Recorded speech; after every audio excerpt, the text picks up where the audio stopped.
చూడు, ఈవేళ నేనున్నాను, నీకు వండి పెడుతున్నాను. రేపు నేను అటో ఇటో అయితే పాప నీకు తిండేలా చెప్పు. నా అదృష్టం ఇంతే అనుకుని హోటల్ నుంచి తెప్పించుకుని తింటానండి. ఇంకేం చేయను.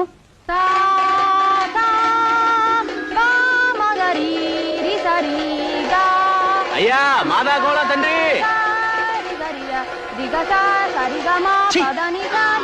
మరీ మధ్యన బతుకైపోయింది నాది.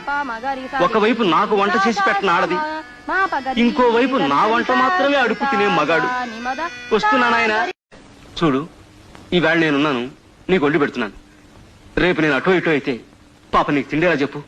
నా అదృష్టం ఇంతే అనుకుని హోటల్ నుంచి తెప్పించుకుని తింటానండి. ఇంకేం చేయను.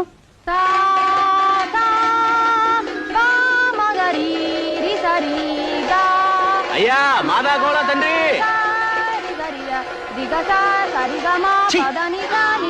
మరీ మధ్యన బతుకైపోయింది నాది. ఒకవైపు నాకు వంట చేసి పెట్టిన ఆడది, ఇంకోవైపు నా వంట మాత్రమే అడుపు తినే మగాడు. వస్తున్నా నాయనా.